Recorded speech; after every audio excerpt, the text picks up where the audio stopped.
Tomen sus lugares, amados.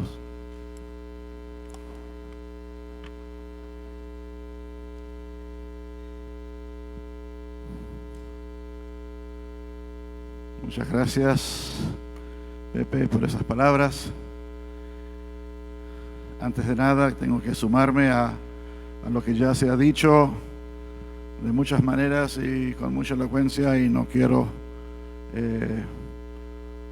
poner mucho tiempo en eso, pero no puedo despedirme sin agradecer a todos ustedes sus gentilezas, que han sido infinitas. Sobre todo agradecer al superintendente Enrique, a todo el equipo ejecutivo, al hermano Fernando, todo el equipo de educación cristiana, ustedes saben quiénes son, y a todo el equipo de esta gran iglesia dirigida por el pastor Abel, a todo el equipo de ITESAR y de Instituto del Buen Pastor y tantos más. Me alegré mucho que se haya agradecido a Alejandra y el equipo que está ahí arriba, tras esos vidrios oscuros, pero haciéndonos poder ver lo que queremos ver, al camarógrafo, los hermanos del sonido, que yo he hecho ese trabajo muchas veces, y hacer sonido tan bien balanceado en un edificio como este no es fácil. Son capísimos, les felicito, les amo, les abrazo, porque yo también hago ese trabajo, Y bueno, ¿qué decir? Gracias a todos. Sobre todo gracias por esta invitación. El hermano Fernando me habló hace casi un año más o menos sobre esto. Estuve aquí en el 16, en el 18 no estuve. Se invitó a mi gran colega Edgardo Muñoz, que estuvo aquí con ustedes. En el 20 se me invitó, pero no me fue posible por otros compromisos, y luego ya vino lo demás, y gracias al Señor aquí estamos. Aunque yo soy misionero residente en Chile y mi quehacer está principalmente ahí, tengo un cariño tan especial por las Asambleas de Dios de México, por esta nación, por esta cultura, por estos tacos.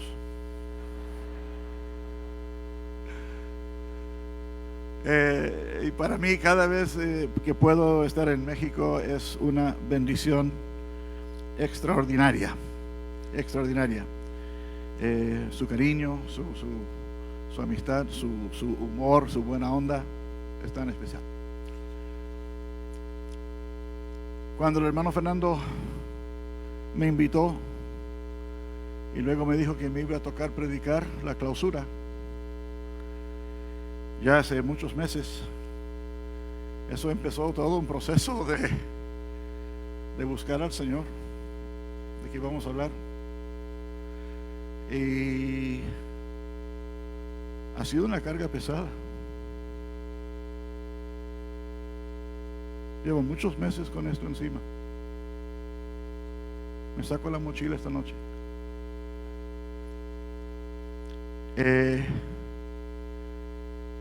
Y el Señor empezó a dirigirme en una dirección, y luego yo pensaba, no, eso está muy complicado, y buscaba y me mandaba de vuelta.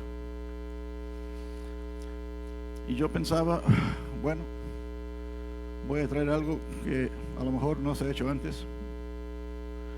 Voy a traer algo novedoso, quizás diferente. Y llego aquí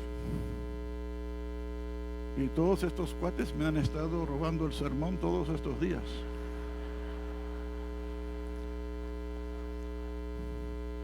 Empezando con Jorge, que empezó ahí por el perímetro a picotear. Oiga, pero Jorge, eso lo quiero decir yo. Ni hablar del hermano Enrique.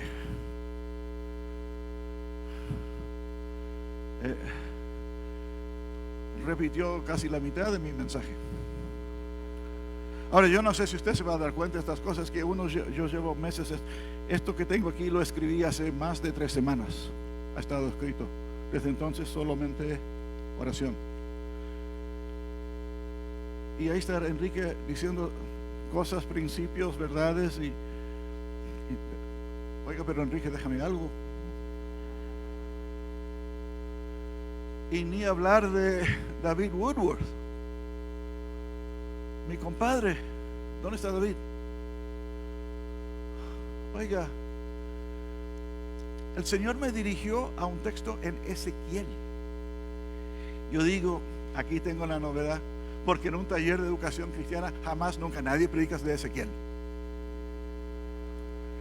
Y aquí se para David Woodworth y dice, abra su Biblia a Ezequiel. No. Mona estaba a mi lado y me veía que estaba yo casi con un ataque de pánico. ¿Sí o no? Así es. No puede ser. Y luego vino Quitim Silva y barrió con todo lo que quedaba por recoger. Ahora, yo no sé si usted va a dar cuenta, pero llevo tanto tiempo en esto que estoy muy sensible.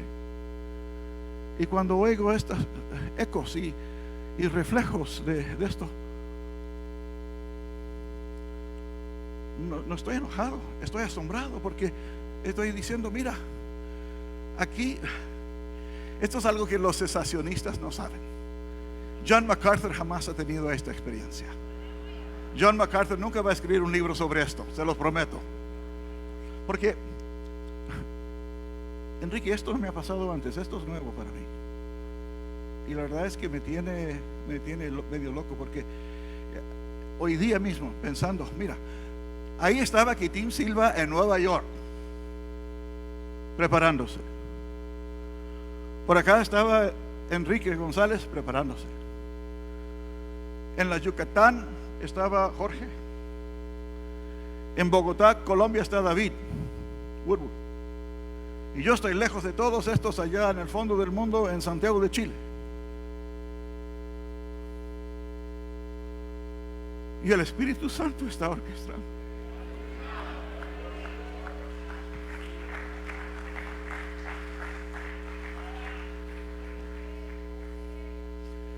Los cesacionistas no saben lo que se pierden.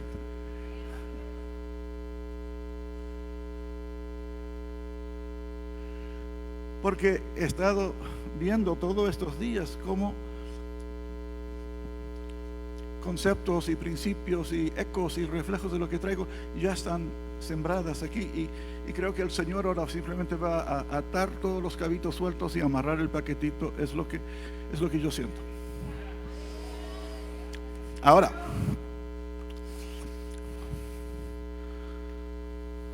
viene la parte interesante.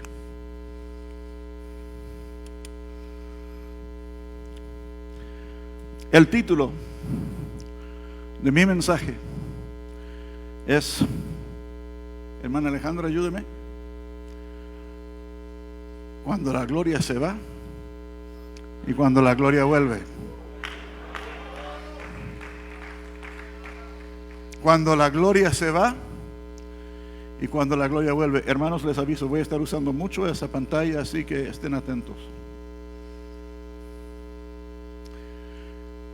Con estas palabras, este título es más o menos un resumen de la vida y ministerio del profeta Ezequiel. Porque su vida fue enmarcada por dos grandes visiones de la gloria. Cuando la gloria se fue y cuando la gloria vuelve. Si sabes eso, ya entiendes el libro de Ezequiel. El resto simplemente ocupa los espacios. Quiero hacer esta tarde entonces una visión desde muy arriba, una visión de pájaro al volar sobre el libro de Ezequiel. Menos mal que David se limitó a una cosa pequeñita, menos mal. Si no, no lo perdono.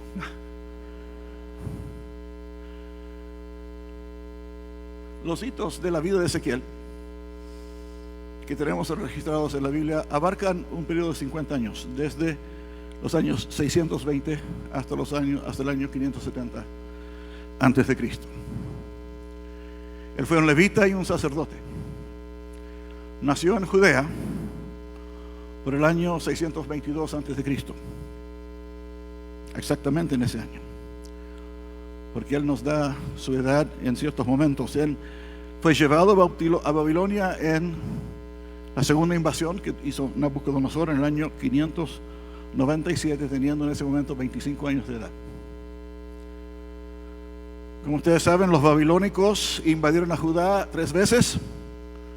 Inicialmente en el 606, cuando Nabucodonosor instaló la presencia babilónica ahí y se llevó a esos 3 jóvenes de que se hablaron ahí: Ananías, Misael y Azarías.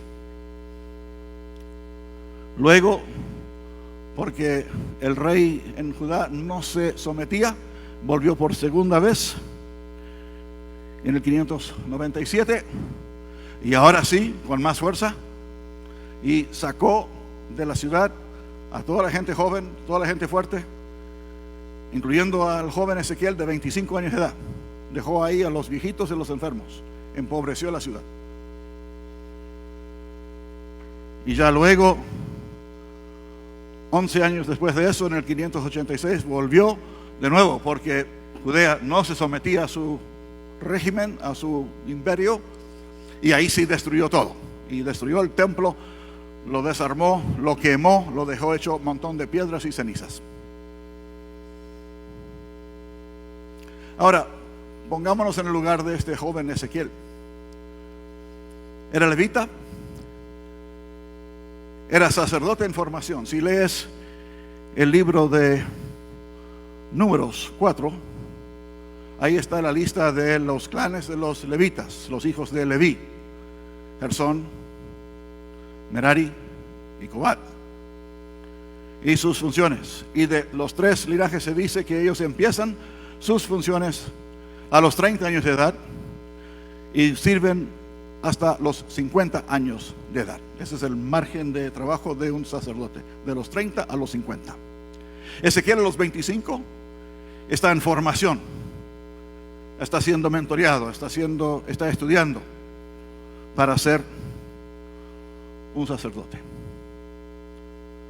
Pero él es llevado a Babilonia a los 25 años, y ahora peligra las posibilidades de que él en verdad llegue a ser sacerdote en el templo de Jerusalén. Póngase en su lugar.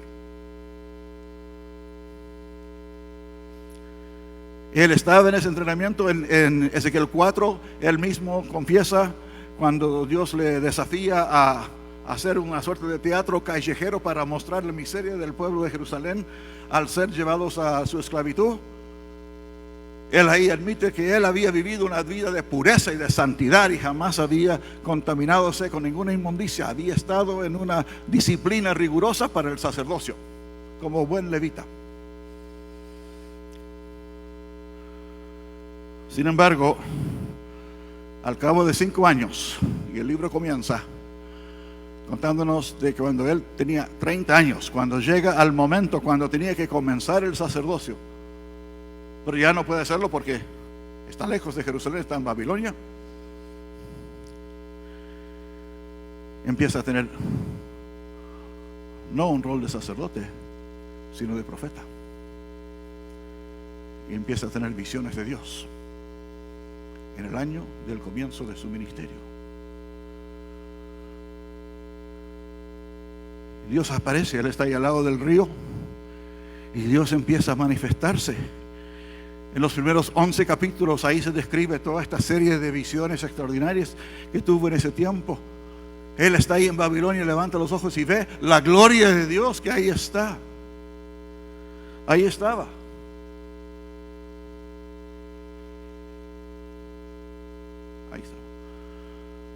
Ahí está la gloria de Dios. Es una suerte de trono carruaje con grandes ruedas, con querubines que lo sostienen en el aire, y vuela este trono carruaje, y ahí está la gloria de Dios. Y Dios le habla a Ezequiel y le anuncia que él va a ser profeta, y le anuncia las cosas que tiene que hacer, que él tiene que predicar a los exiliados en Babilonia. Pero le advierte: aun cuando él les hable, no le van a prestar atención, no le van a hacer caso, pero les tiene que hablar igual.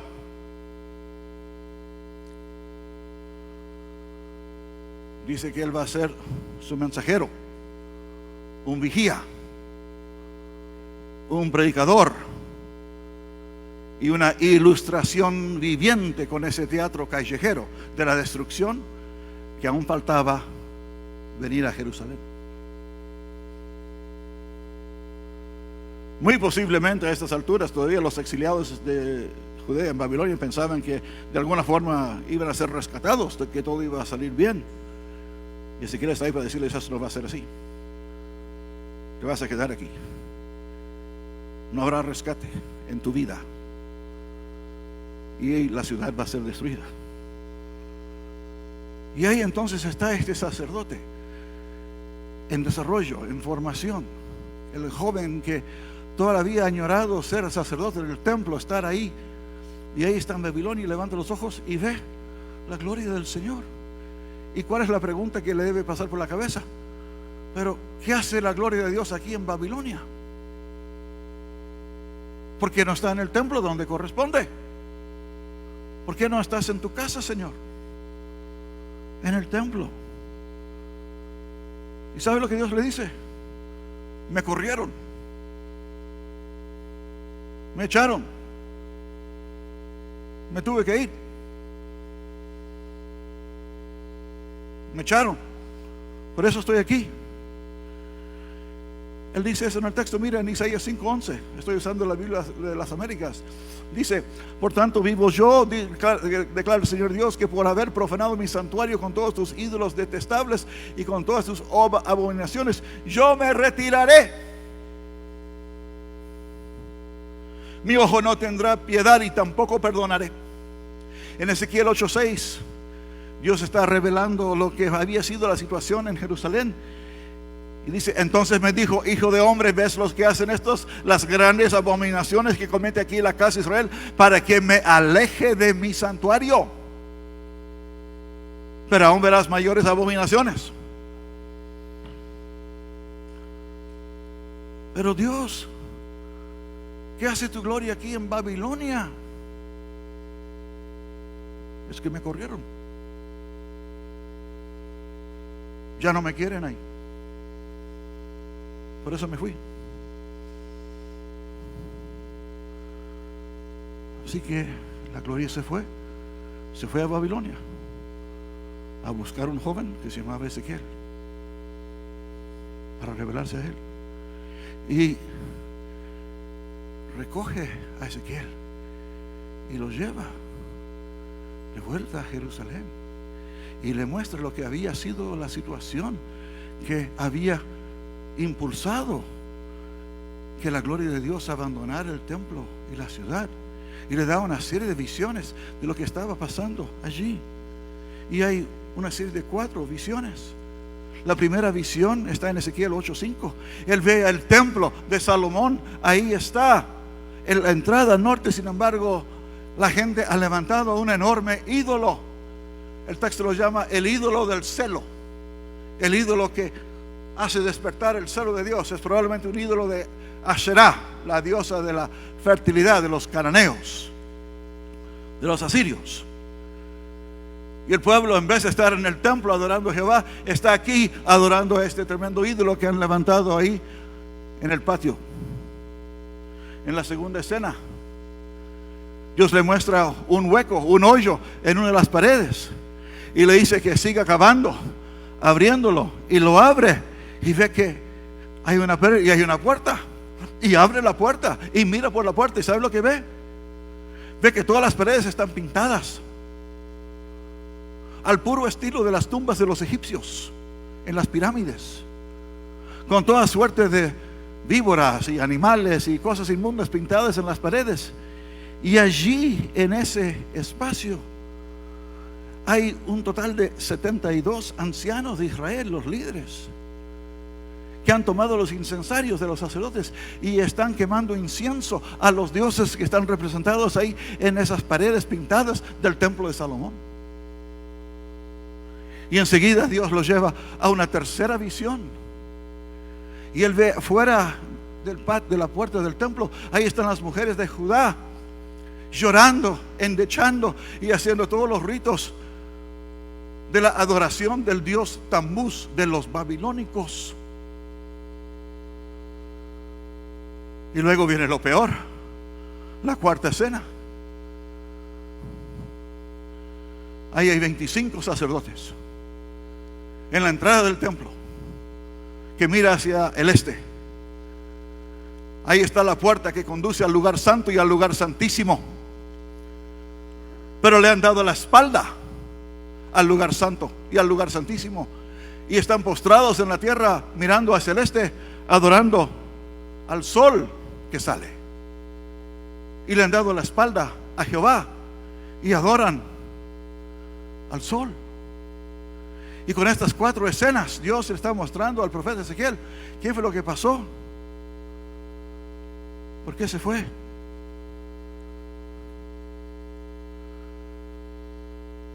Y él ve ahí que, a pesar del hecho que ya hubo 2 invasiones de los babilónicos, en el 606 y en el 597, cuando el mismo Ezequiel había sido llevado, ahora 5 años después todavía la gente no se arrepiente, no está buscando a Jehová, sino que están ahí como locos adorando a los dioses de los cananeos, a los dioses de los egipcios, a los dioses de los babilónicos, en fin, y de los asirios.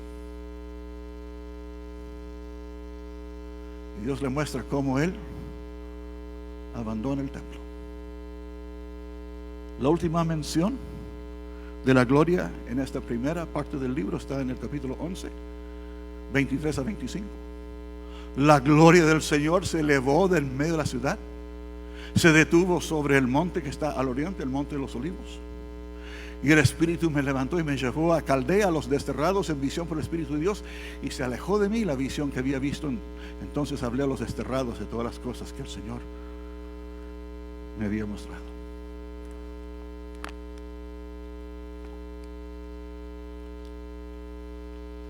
Él ve como la gloria sale del templo, como se levanta sobre la ciudad, sobre el monte de los olivos,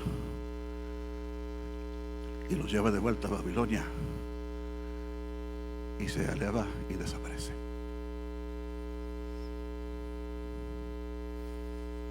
Y ahí está Ezequiel con 30 años de edad, en el momento que se supone iba a comenzar el sacerdocio. Póngase en su lugar. ¿Qué estaba en su mente? ¿Qué estaba sintiendo?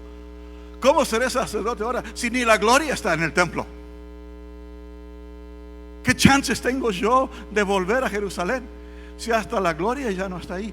La tienen toda pintada, llena de dioses egipcios, y están con ídolos, y están adorando al sol, están adorando a Tamuz. Y él llega, sin duda temblando bajo el impacto, y trata de explicar a los exiliados en Babilonia lo que él ha visto, y no le creyeron ni una palabra. Se burlaron de él.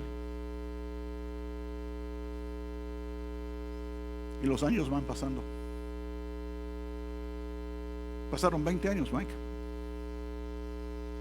Toda su carrera sacerdotal. Mientras tanto, Dios le seguía dando palabras, mensajes proféticos, palabras de condenación a los judíos por sus pecados, con palabras de condenación a las naciones vecinas también por sus rebeldías, por sus pecados. En el capítulo 33, él está ahí ya. Han pasado otros 6 años y le llega la noticia que Nabucodonosor había vuelto por tercera vez en el 586 y había destruido del todo el templo. Ya no hay nada que volver. A lo mejor Ezequiel albergaba alguna esperanza. A lo mejor puedo volver, puedo meterme ahí, puedo pintar las paredes, sacar esas basuras, hacer una reforma. Y les llega la noticia: olvídate de eso, ya no hay ningún templo, está hecho un montón de ruinas y cenizas, está todo quemado, está todo destruido. Y él está allí con 36 años de edad. ¿Qué pasó con mi ministerio? ¿Dónde voy a ir? ¿Qué voy a hacer? La gloria se fue, el edificio está destruido, no hay nada. Él está pensando: bueno, si todo eso está destruido, ya no me queda esperanza ser sacerdote, ofrecer las ofrendas y las alabanzas a El Shaddai Elohim. Estoy atrapado en Babilonia. Durante años he tenido la esperanza de volver a limpiar eso, pero ¿qué hago? Y siguieron pasando los años. Y de a poquito Dios le iba dando palabras de: momento, tengo un remanente.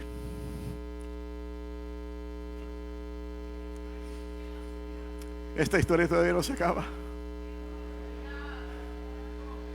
Y un día Dios le da una visión de un valle lleno de huesos. Y dice: ¿qué te parecen estos huesos? ¿Qué piensas tú, Ezequiel? ¿Podrán vivir estos huesos? ¿Tienes fe? ¿Qué piensas? ¿Podrán vivir estos huesos? Ay, Señor, tú lo sabes. Y de repente el viento del Señor sopla y empiezan a vibrar, y empiezan a moverse, empiezan a unirse, empiezan a brotar tendones, empiezan a brotar venas y arterias y músculos y fibras. Vuelve color, se forma piel, brota pelo, musculatura,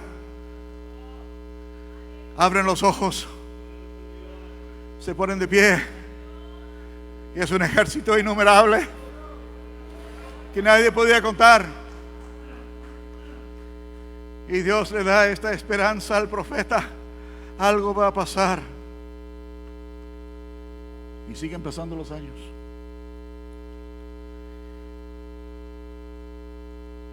Y Ezequiel llega a su cumpleaños 50. Ha cumplido todo el periodo del sacerdocio, de los 30 a los 50. Todo comenzó con esa visión de la gloria abandonando el templo. La gloria se fue. Han pasado todos estos años. Ya está en lo que debiera ser la conclusión de todo su ministerio, cuando de repente pasa esto en el capítulo 40.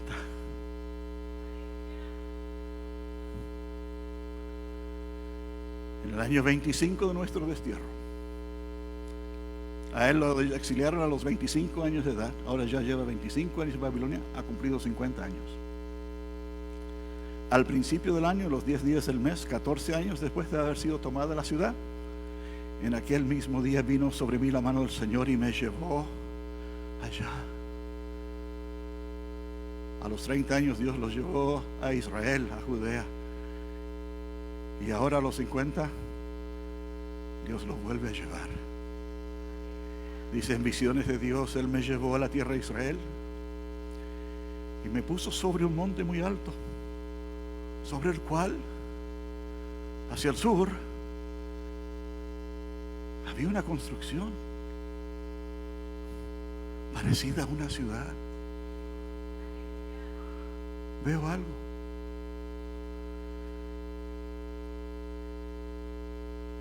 Y aparece un ángel y le da un tour. Y empieza a mostrar este tour que si tú lo lees te vas a aburrir, pero para este sacerdote esto era un taco de arrachera con queso fundido especial de las brisas, las brasas. O sea, esto es lo más sabroso. Y hay capítulo y capítulo. Ponte en el lugar de él. Esto es lujo. Tiene 50 años y el ángel le está mostrando. Tiene una vara de medir y dice: mira, te quiero mostrar qué tan grande es esta cosa. Y empiezan a medir los espacios. Y pronto Ezequiel se da cuenta: oiga, pero esto está infinitamente más grande que el templo de Salomón. Es el templo nuevo, está enorme, está glorioso, está hermoso. Y ahí se están haciendo las ofrendas y las fiestas como corresponde. Y los sacerdotes, oiga, los sacerdotes son de 5 estrellas. No solo son levitas, no solo son sacerdotes, no solo son del linaje de Aarón, son del linaje de Sadoc, el sacerdote fiel, que fue fiel a David en su destierro por Absalón, cuando todos los demás lo habían abandonado. fue Sadoc quien fue y tomó el arca del pacto y dijo: David, si te tienes que ir, voy contigo y llevamos el arca para que te proteja. Y David dijo: no, quédate tú aquí en la ciudad con el arca, pero muchas gracias por la gentileza, por la oferta. Y los sacerdotes son solo del linaje de Sadoc, el sacerdote fiel, que fue fiel a el siervo del Señor David.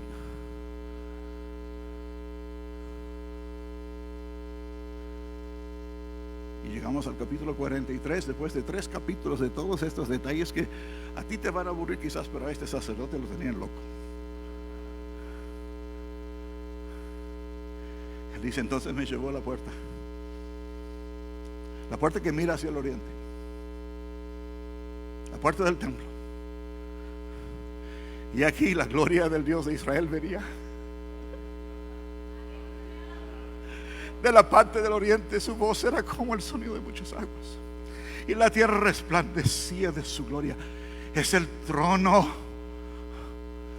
flotante, el carruaje trono que viene otra vez desde el oriente. Él había visto cómo la cosa se fue, y ahora la gloria vuelve, y la luz es tan fuerte que la misma tierra refleja la luz intensa, y viene entrando y se acerca a la ciudad. Mira, dice, y tenía el aspecto de la visión que vi, como la visión que había visto cuando él vino a destruir la ciudad. Y las visiones eran como la visión que yo había visto hace 20 años, cuando tenía recién 30, junto al río Quebar. Entonces me postré sobre mi rostro, y la gloria del Señor entró en el templo por el camino de la puerta que da hacia el oriente, y el Espíritu me levantó y me llevó al atrio interior, y he aquí la gloria del Señor llenó el templo. La gloria se fue, pero la gloria volvió. Aleluya.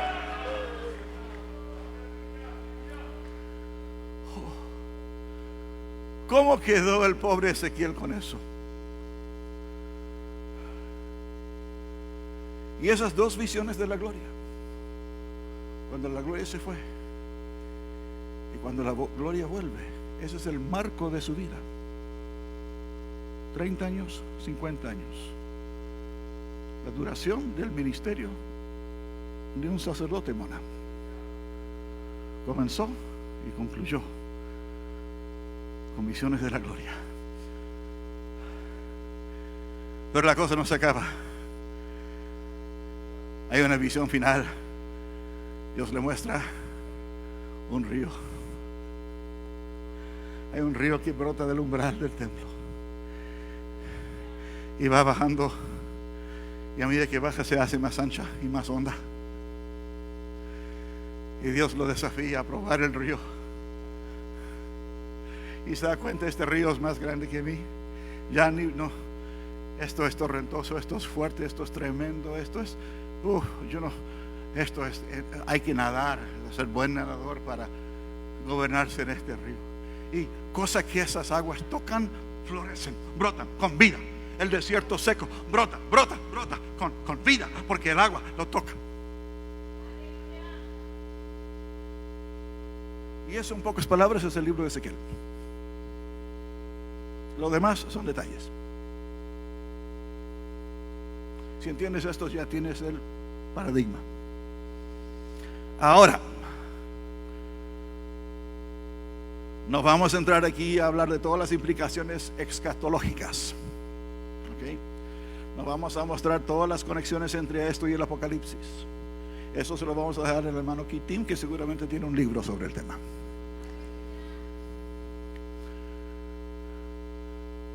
Cuando Dios daba profecías sobre cosas futuras, era siempre con la intención de provocar cambio en el presente. Dios no daba visiones del futuro solo para decir qué interesante va a ser el futuro. Siempre, sin excepción, las profecías sobre el futuro venían para provocar cambio, reforma, arrepentimiento, compromiso, consagración en la generación que estaba ahí. Y esta palabra está aquí para provocar algo en nosotros. Entonces, lo que yo quiero hacer es rescatar de estas dos visiones de la gloria unas lecciones importantes para nosotros que podemos usar aquí, hoy, México. Les quiero hablar sobre cuando la gloria se va y cuando la gloria vuelve. Ahora, si no le gusta la palabra gloria, ponga la palabra unción o presencia, da igual. Todos entendemos lo que estoy hablando. ¿Qué nos dice la palabra esta noche? En primer lugar, hablemos sobre cuando la gloria se va. 3 principios. La gloria se va cuando el pueblo de Dios ya no quiere oír la palabra de Dios. Ezequiel 3:7, eso fue lo que pasó en el tiempo de Ezequiel. Él dice: pero la casa de Israel no te querrá escuchar, ya que no quieren escucharme a mí. Ciertamente toda la casa de Israel es terca y de duro corazón. La gloria se va cuando el pueblo de Dios ya no quiere oír la palabra de Dios. Y vivimos lamentablemente en un tiempo cuando en muchos lugares la predicación clara y profunda de la palabra de Dios está cada día más escasa. En muchas iglesias se ha sustituido la predicación por lo que podríamos llamar coaching. ¿Tengo la razón, Kitim? Coaching o consejería, mensajes de pseudo psicoterapia fácil, con resultados exitosos garantizados con un mínimo de esfuerzo. Poderosos mensajes como cómo llevarse bien con su suegra en 3 pasos fáciles. Mensajes sobre el camino fácil a las riquezas. Mensajes diseñados precisamente solo para levantar el autoestima, porque el pobrecito tiene falta de autoestima. Mensajes que le dicen a las personas las cosas que quieren oír, no las cosas que necesitan oír. Mensajes light, llenos de chistes, positivismo y adulaciones. Mensajes sin ninguna mención de la cruz, sin ninguna mención de Cristo, ninguna mención de su sangre derramada, ninguna mención de arrepentimiento, ninguna mención de la gracia recibida por fe. ¿Por qué hay mensajes así? ¿Por qué se predica el mensaje así? Porque hay pastores que se han dado cuenta que esos son los mensajes que atraen a la gente hoy en día. Y tú puedes tener la iglesia más grande de Estados Unidos si aprendes a predicar así. ¿Oh sí? La gente quiere oír eso. Ya no quiere oír la palabra de Dios que confronta y desafía a una vida de santidad y servicio bajo la unción del Altísimo. Pero le cuento una cosa, mi amado pastor. ¿Sabes lo que va a pasar cuando se predica ese mensaje? La gloria se va a ir. La gloria se va. El Espíritu Santo va a decir: aquí no hay nada de lo cual yo vine a dar testimonio. Aquí no hay nada que yo vine a confirmar. Aquí no hay nada de las palabras de Cristo que yo estoy aquí para hacerles recordar. Aquí no se está exaltando a Cristo. Y no voy a confirmar estas cosas que están diciendo. Aquí yo no estoy bienvenido. Puedes llenar el templo con gente que quiere oír esas cosas, pero la gloria se va a ir. La gloria se va cuando el pueblo de Dios ya no quiere escuchar la palabra de Dios. Hermanos, reaccionemos. Educadores, yo sé que México es un caso especial, pero yo les voy a decir, en muchos otros lugares, sobre todo en Estados Unidos, en los últimos 30 años la tendencia ha sido eliminar la escuela dominical, eliminar la educación cristiana, eliminar el estudio profundo y sistemático de la Biblia. Está comprobado fehacientemente que hoy en Estados Unidos la generación actual de jóvenes de las asambleas de Dios es la generación más bíblicamente analfabeta de toda nuestra historia. Tú les dices, prepasa la Biblia, dice ábrelo los salmos y no sabrán cómo hacerlo.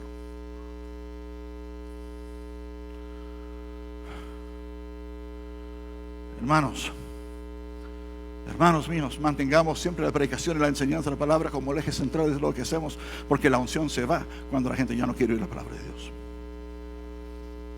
Número 2, la gloria se va cuando al pecado ya no se le llama pecado. Ezequiel 8:12. Así estaba la onda en el tiempo de Ezequiel. Él dice: hijo de hombre, ¿has visto lo que hacen en la oscuridad los ancianos de la casa de Israel? Cada uno en sus cámaras de imágenes grabadas. Porque ellos dicen: el Señor no nos ve, el Señor ha abandonado la tierra. En nuestro mundo, en muchas iglesias supuestamente cristianas, el mensaje del evangelio ha sido diluido con racionalismo humanista. Ya no creen en el poder de Dios, ya no creen en el bautismo del Espíritu Santo, ya no creen en los dones del Espíritu, y en consecuencia han abrazado valores y creencias del mundo secular. Dicen ser cristianos, pero nunca hablan del pecado o del arrepentimiento del pecado. Dicen: no, la gente no tiene pecado, lo que pasa simplemente es que a veces toma malas decisiones. ¿Has escuchado esa? Lo hacen en ignorancia. La gente no tiene pecado. El problema es que les falta autoestima. Oiga, el problema no es que les falta autoestima. El problema es que les sobra autoestima. Son adictos a su propia autoestima. Ese es el problema. No es que les falta, es que tienen demasiada.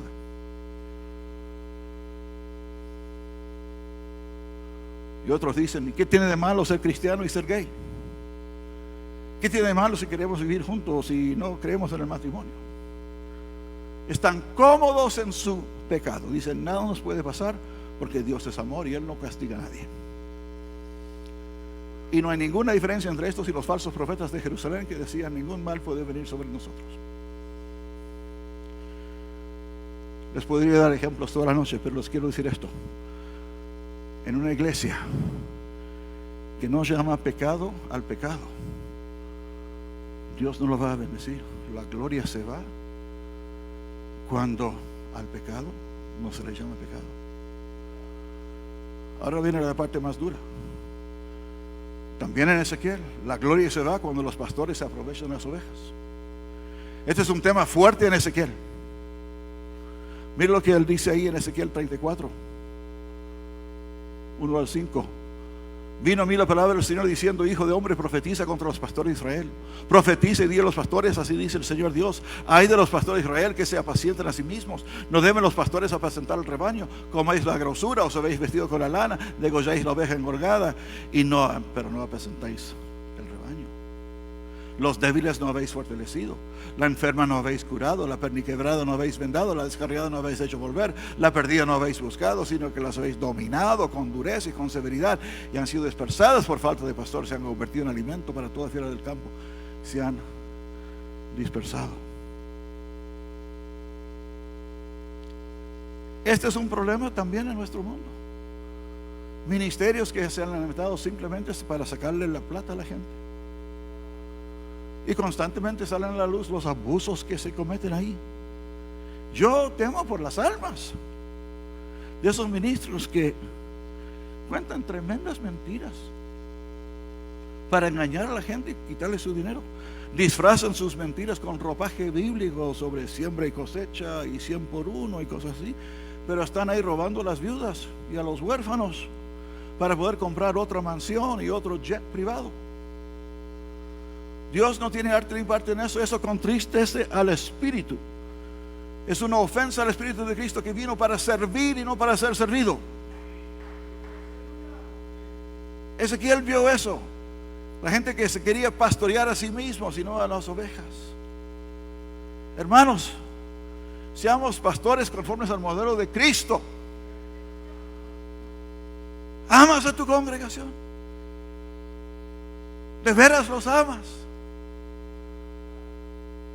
Como Pablo decía a los tesalonicenses: hubieras querido dar tu vida por ellos. Dios necesita pastores consagrados con el rebaño, porque la gloria se va cuando los pastores se aprovechan las ovejas. Basta de eso. Veamos lo que este libro nos enseña sobre cuando la gloria vuelve. Cuando la gloria vuelve. La gloria vuelve cuando hay arrepentimiento por el pecado. Este tema está fuerte en Ezequiel. Mire lo que dice aquí el 18. Por tanto juzgaré a cada uno conforme a su conducta, casa de Israel, declara el Señor Dios. Arrepentidos y apartados de todas vuestras transgresiones, para que la iniquidad no os sea piedra de tropiezo. Arrojad de vosotros todas las transgresiones que habéis cometido, haceos un corazón nuevo y un espíritu nuevo. ¿Por qué habéis de morir, casa de Israel? Pues yo no me complazco en la muerte de nadie, declara el Señor Dios. Arrepentíos y vivid. Ahora, yo sé que vivimos en un tiempo cuando la influencia nefasta del posmodernismo ha engañado a la gente, haciéndoles pensar que tienen derecho a creer lo que les conviene, a hacer lo que les da la gana y que nadie puede contradecirles. Pero, amado pastor, tenemos que cuidar al rebaño, convencerles de la necesidad de arrepentirse del pecado, de rendir sus voluntades a la voluntad de Dios, arrepentirse de cualquier cosa que limita su relación con Dios. Todo gran avivamiento comienza con una ola de arrepentimiento. Estudia la historia de los avivamientos, el que sea, Calle Azusa, no importa, siempre comienza con arrepentimiento. En el tiempo de Jonathan Edwards en Nueva Inglaterra, cuando él predicó sobre pecadores en las manos de un Dios airado, se provocó una reacción, se llamaba el Gran Despertar. Por Nueva Inglaterra había una ola de arrepentimiento increíble. Había una pequeña ciudad que empezó a preocupar a las otras ciudades porque no se sabía nada de este lugar. Nadie había visto a nadie entrar o salir de ahí en semanas. Y por fin algunas personas fueron a explorar y entran por la calle. No hay nadie en la calle. No hay ningún comercio abierto. Todo el mundo está en las casas y lo único que se siente son los sollozos, los llantos de las personas clamando a Dios, pidiendo su perdón. Un avivamiento extraordinario. El Gran Despertar, el Great Awakening, empezó con esa ola de arrepentimiento. El avivamiento de Gales, en Gales, en Gran Bretaña, 1905, entre los mineros del carbón. Dios levantó a un minero, un joven minero, Evan Roberts. Me imagino que Donna debe saberse toda esta historia excelentemente bien. Un minero, Dios lo toca, lo llena de su espíritu, es bautizado en el Espíritu Santo y empieza a predicar a los mineros. Y hay una ola de arrepentimiento que viene sobre la empresa minera, que los dueños de la empresa minera no saben qué hacer. Porque hay dos grandes problemas que causa el avivamiento. En primer lugar, empieza a aparecer un montón de herramientas que habían desaparecido en los últimos años. Y cada día se hacía más grande. Picotas, palas, carretillas, cables, cadenas. Todas las cosas que los mineros se habían robado empiezan a devolverse. Y la empresa termina con un cerro de propiedad suya robada que ahora ha sido devuelta. La empresa usaban mulas para tirar los vagones del mineral desde la mina hacia afuera. Tuvieron que vender todas las mulas. ¿Por qué? Porque los mismos mineros habían entrenado a las mulas y las mulas solo respondían a órdenes dadas con palabrotas de grueso calibre. Esta mula es el hijo de qué, y esta es la mula tal por cual. Y ya nadie quiere hablar así.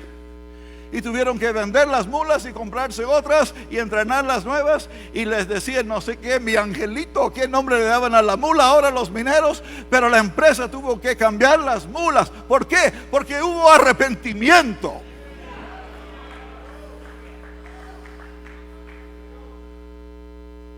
Todo avivamiento comienza con eso.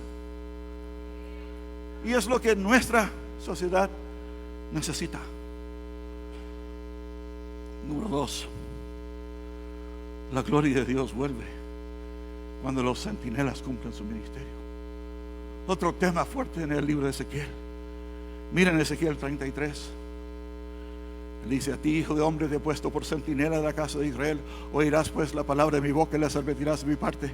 Cuando yo digo al impío, impío ciertamente morirás. Si tú no hablas, para advertir al impío de su camino, ese impío morirá por su iniquidad, pero yo demandaré su sangre de tu mano.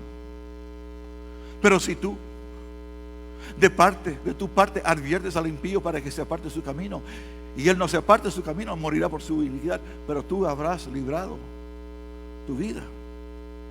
Amado pastor, maestro, Dios te ha puesto por centinela sobre las vidas de personas. Amado pastor, sé sensible a lo que está pasando. Advierte, amonesta, confronta, predica, anima. Dales la palabra de Dios para no incurrir juicio sobre tu propia persona, porque vas a rendir cuentas al Señor por el ministerio que te ha encargado. Pero cuando los centinelas de Dios cumplen su ministerio, la gloria vuelve. La gloria vuelve. Y para concluir, y esto también está en Ezequiel, la gloria vuelve cuando Cristo es exaltado. La gloria vuelve cuando Cristo es exaltado. Cristo en Ezequiel, oh sí. ¿Y cómo lo sabes? El Evangelio de Juan me lo enseña. En el Evangelio de Juan se usa mucho de Ezequiel, tanto en el Evangelio como en el Apocalipsis. Ambas obras están llenas de referencia de Ezequiel. Juan amaba la obra de Ezequiel. Mira lo que dice la profecía de Ezequiel 34. Dice: libraré mis ovejas y ya no serán presa. Juzgaré entre oveja y oveja. Entonces pondré sobre ellas un solo pastor que las apacentará. Mi siervo David, él las apacentará y será su pastor. Yo, el Señor, seré su Dios. Mi siervo David será príncipe en medio de ellas. Yo, el Señor, he hablado. Cuando Jesús dijo: yo soy el buen pastor, fue en el tiempo de la fiesta, cuando este capítulo se leía en toda sinagoga. Y Juan está lleno de estas referencias. Jesús es el buen pastor del cual habla Ezequiel. Jesús es la fuente de agua. Si alguno tiene sed, venga a mí y beba, y haré que dé su sed. Jesús es ese río de agua que Ezequiel ve brotar del templo, esa agua viva que vivifica todo. Jesús se identifica con eso. En esa misma fiesta de tabernáculos, cuando se leía este capítulo, Jesús se levanta y dice: yo soy ese río, yo soy la fuente de agua viva. El que beba de esta agua jamás tendrá sed. Jesús es la resurrección y la vida. La esperanza de los profetas era ver que habría un Mesías que podría cumplir todas estas cosas sobre el reino que estaban profetizadas, y Jesús viene y Él cumple todo lo que es la esperanza de Ezequiel con el valle de los huesos secos, y Él dice: yo soy la resurrección y la vida. Amado hermano,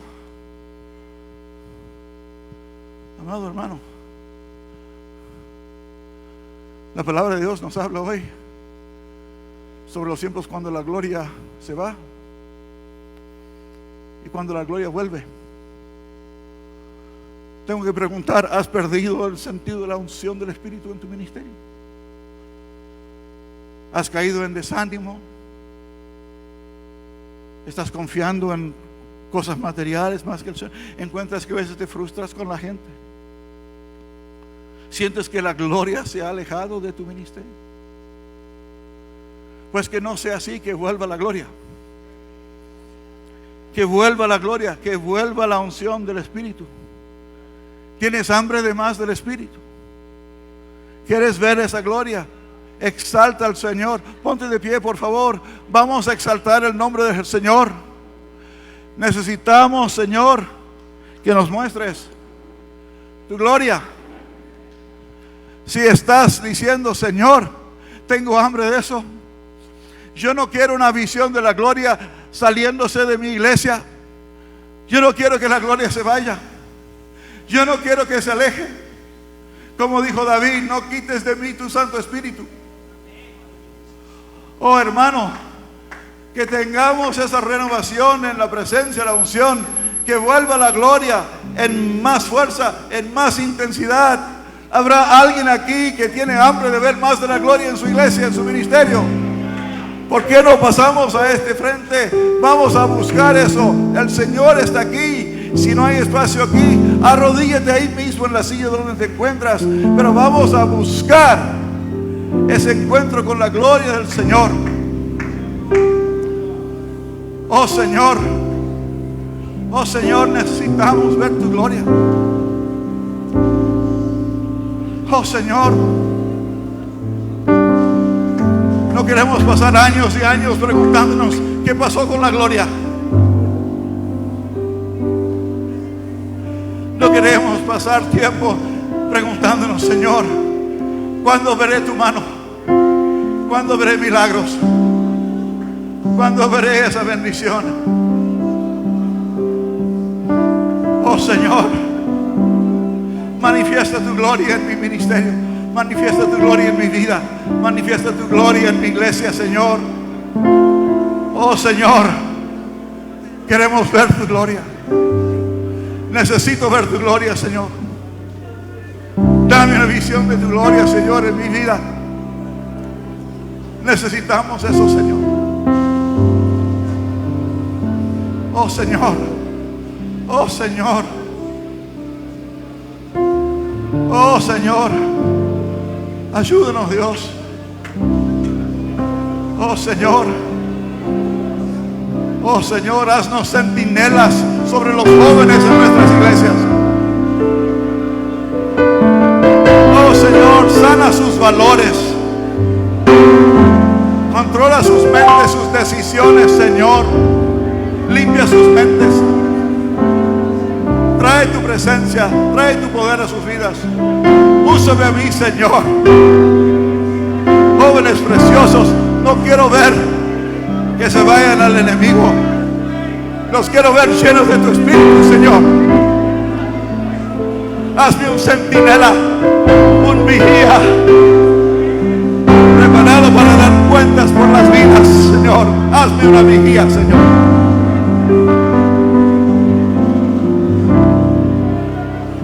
Oh Señor, que no se diga que en nuestra iglesia la gente está cansada de oír la palabra de Dios. Quiere algo light, quiere algo fácil, quiere algo barato. Desafíanos, Señor, a ser predicadores de tu palabra, Señor. Desafíanos, Señor, a ser maestros de tu palabra. Ayúdanos a erradicar el analfabetismo bíblico de esta generación. Porque no hay sustituto por tu palabra, Señor. Oh Señor, úsame, empodérame para enseñar tu palabra con autoridad, con claridad, con fuerza, con convicción, Señor. Porque quiero ver tu gloria en la iglesia.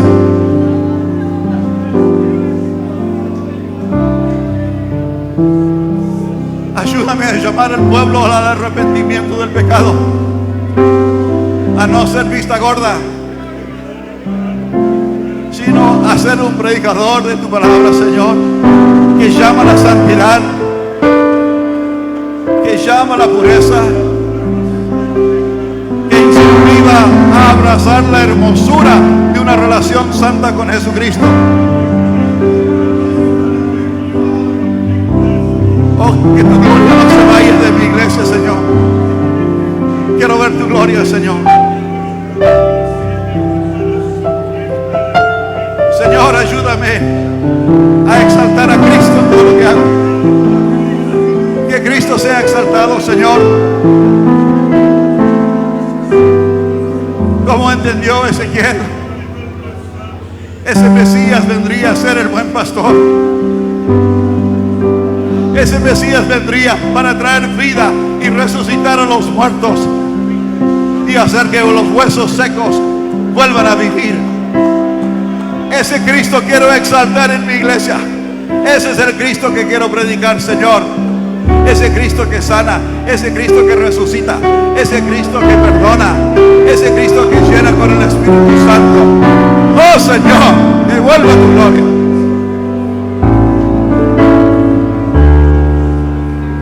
Oh hermano, levanta tu voz. Levanta tu voz. Señor, queremos ver tu gloria. Oh Señor, ayúdame a mí a exaltar a Cristo en todo lo que hago en mi iglesia, Señor. Declarar el poder y el señorío de Jesucristo, el buen pastor, la fuente de agua viva, la resurrección y la vida, todo lo que necesito. Oh Señor, que nuestros niños y jóvenes aprendan a exaltar a Cristo en su vida, a honrar a Cristo en su vida, a ver a Cristo como el referente para su vida. Que Cristo sea su héroe, que Cristo sea su ejemplo, su maestro.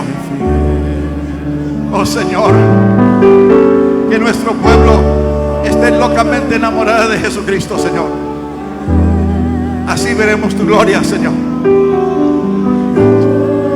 Oh Señor.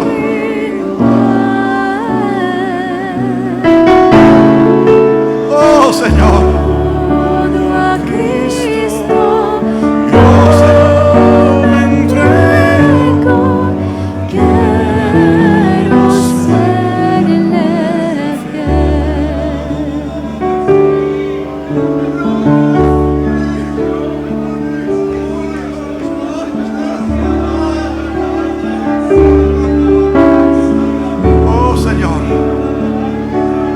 Señor, aleluya. Gracias por tu presencia en mi vida. Gracias por tu gloria.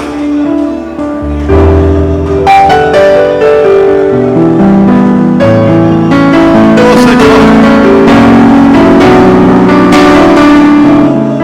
Oh Señor, que no sea que el Espíritu venga en nuestra iglesia y diga: aquí no hay nada que yo vine a confirmar. Oh Señor, no. Que el Espíritu entre a nuestro culto y diga: de esto vengo a testificar, de esto vengo a confirmar.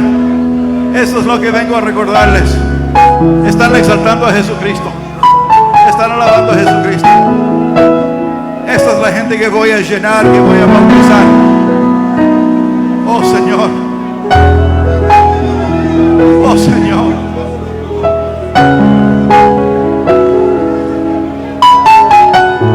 Señor, quiero ver tu gloria. Aunque mis ojos no